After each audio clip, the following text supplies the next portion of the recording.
Magandang araw sa ating lahat mga boxing fans saan mang panig ng mundo. Dalawang pares sa bakbakan ang ating tatalakayan ngayon. Ito po ay sa pagitan ni Yugi Fury kontra Christian Dunn at Deontay Johnson kontra Yomar Alamo. Parehong may fight schedule September 27, 2024 pero magkaiba po ang dako na pagdadaosan sa mga naturang bakbakan kasi ang laban ni Fury at Dunn doon po sa United Kingdom sa Park Community, Sheffield. At dito naman kay Johnson at Alamo, doon po sa Madison Square Garden, Theater, New York, Bansang Amerika. Sa mga bakbakan na ito, tayo po ay maghahayag ng sarili nating fight prediction, comparison at analysis. Na kung saan doon po lamang sa ating gagawing comparison, detalyado po na inyong malalaman kung saan niya ba naging yamado, saan naging dihado itong magkabilang panig.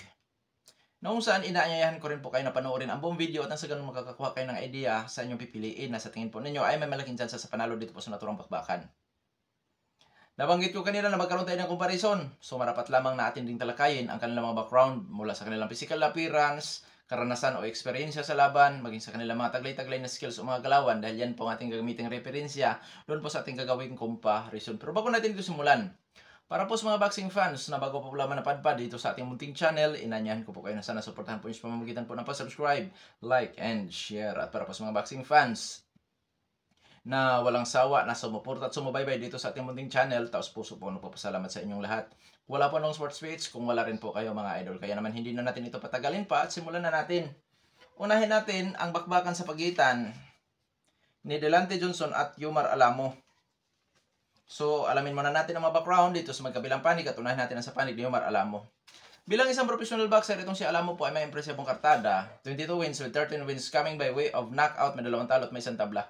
Sa kanya nalaging 2 talo, isang beses nakatikim po ito ng technical knockout.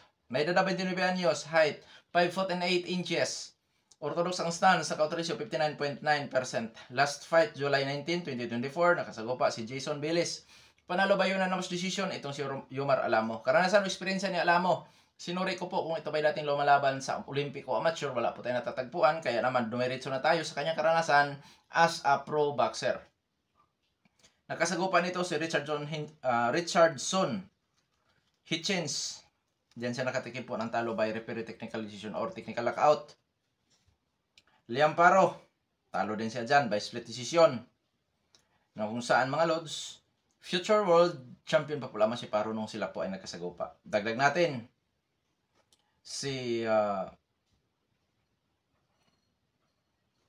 Alberto Beltran. Sa skills naman na taglay-taglay nitong si Yomar Alamo, pangkalahatan, boxer puncher. Pwede siyang mag-pressure partner style, defensive style, o malaban din sa brawlan o tututo na pagbakan, may counter punching style. Taglay nitong hand speed, volume din kung bababato na suntok, timing, power, at accuracy. Pagdating sa depensa, average lang din po ang kanyang depensa. Ibig sabihin, may mga openings. Saan? Sa mid-range o close range sa suntukan. Sa panig naman ni Deontay Johnson, bilang isang professional boxer, may impresibong kartada din ho ito. 13 wins with 6 wins coming by way of knockout, undefeated. May edad 26 anyos, height 5 foot and 11 inches. Reach 71 inches, orthodox ang stance, knockout ratio 46.15%. Last fight, June 8, 2024, nakasagupan nito si Tarek Saina. Panalo ba yun na ng decision si Deontay Johnson? Karanasan o eksperyensya ni Deontay Johnson.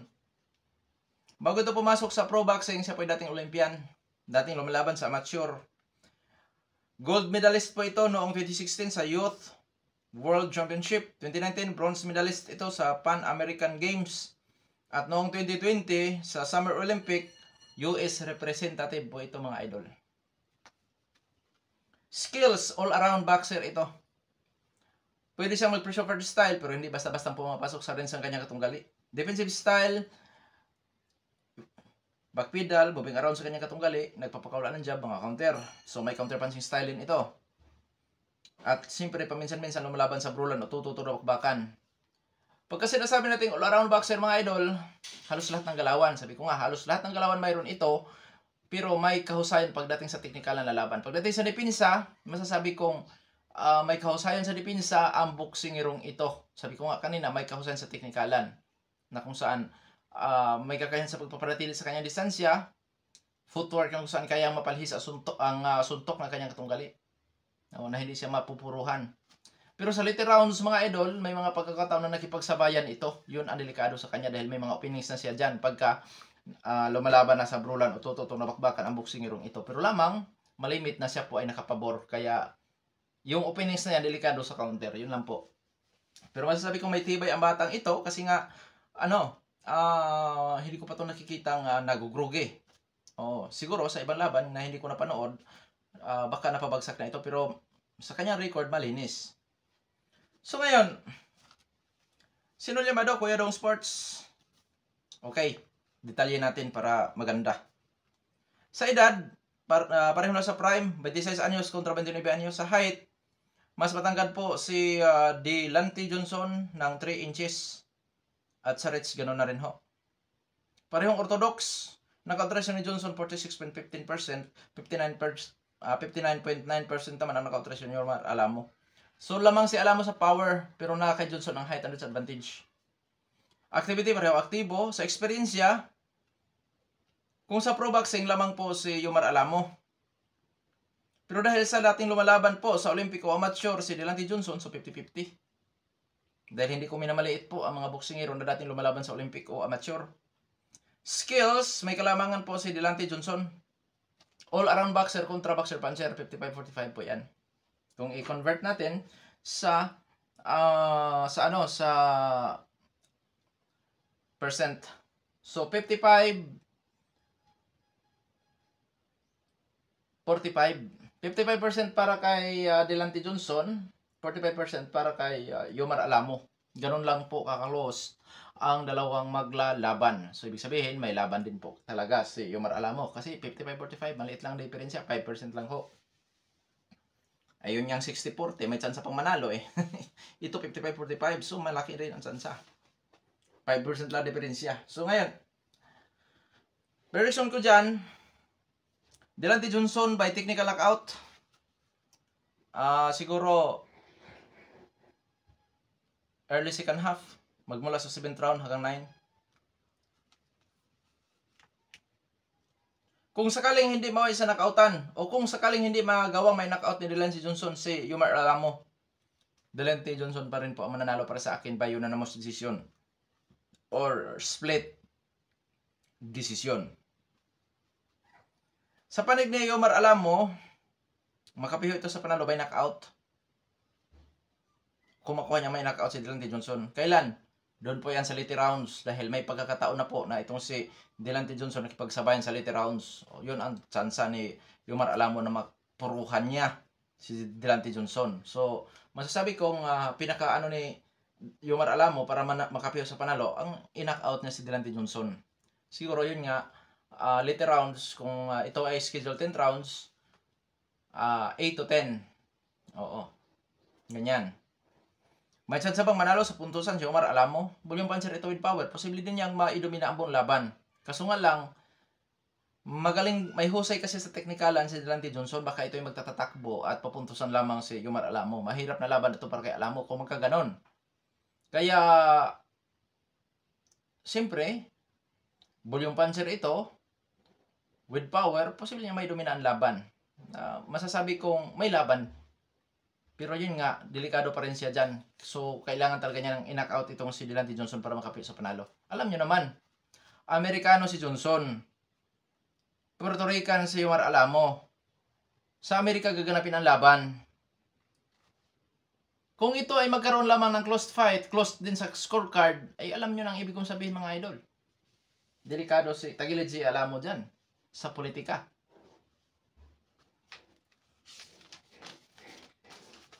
Yung tinatawag natin na hometown decision, favoritism, delikado siya madali dyan sa ganyan. Okay, dadako naman tayo sa labanan sa pagitan ni Yugi Fury kontra Christian Dunn. Itong si Dunn mga lods, bagamat sa Amerika na ito nakatira, pero ito po ay isang German.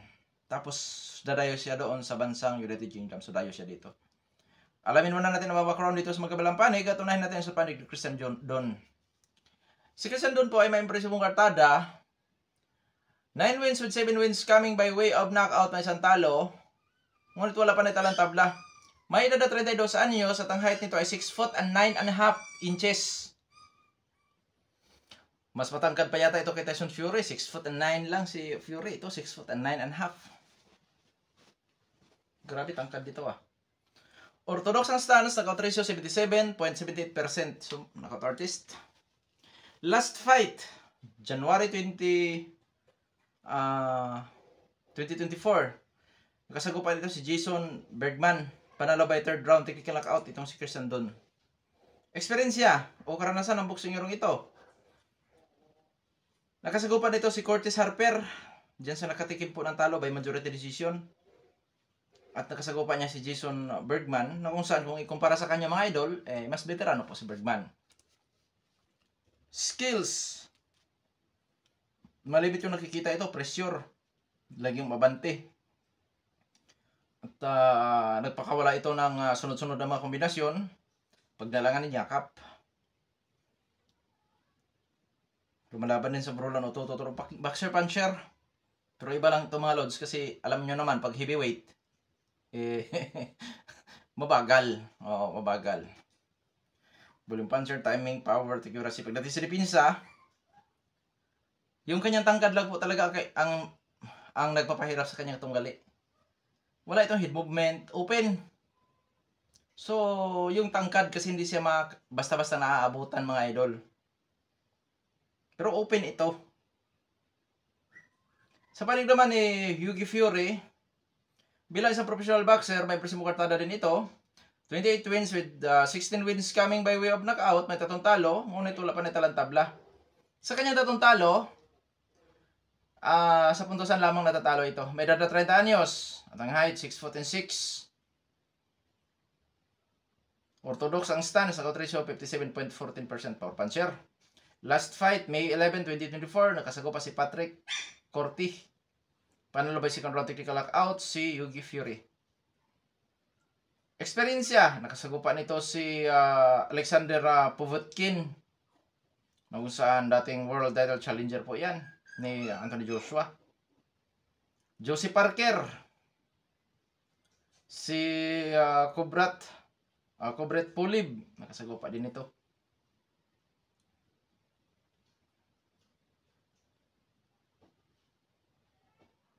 So, sa skills ni Yugi Fury, boxer puncher din. Oo. Napakasipag din ito kung bumuto ng mga kombinasyon. Sa depensa, tapi, cover, footwork, panatili sa distansya sa kanyang tunggali. So, average lang din po. Pero mas sa depensa, medyo open talaga itong si Christian. Kasi nga, ang ano lang talaga sa kanya, yung height, reach advantage, yun lang po talaga. So, sino llamado? Na kay Christian Dunn ang height, reach, power, advantage. Ulitin ko. Na kay Christian ang height, reach, power, advantage. Kay Fury naman, experience, skills. Nasa tingin ko, bagamat parehong boxer puncher ito, pero mas gusto ko ang galaw ni Fury. Kasulong yung height talaga mga idol, yun ang talagang magpapahirap dito kay Fury, yung height. Kasi nga, okay sana kung isang kamay lang gagamitin isuntok nitong si Christian Dunn. Kung ang gagawin ni Dunn ipapanatil ang distansya gamit ang jab one to combination, gamitin ang height and disadvantage. Although hindi siya gaano gumagamit sa kanyang height and disadvantage, pero ang boxing kasi mga idol, hindi lang po yan palakasan, kundi pautakan din. Lalo na sa ngayon, napakadali na lamang mapag-aralan ang galaw ng katunggali. Yan ang isa sa ano natin dyan. So, sino llamado? 50-50 ito para sa akin mga idol. Bakit? Okay, na kay Fury ang karanasan. Pero yung height and reach advantage power, kombinasyon yan. Doon din sa kanyang sipag sa pagbato ng suntok, malaking bagay po kasi yung laki, yung height and disadvantage. Hindi ko kasi yan minamaliit. Oo. Kaya 50-50 ito. So, ibig sabihin, pwedeng manalo si Dan dito, or si Christian, or itong si Fury. 50-50 kasi ito para sa akin. Pero sa sitwasyon, delikado si Christian dito kasi dayo nga siya. Oo, dayo siya eh.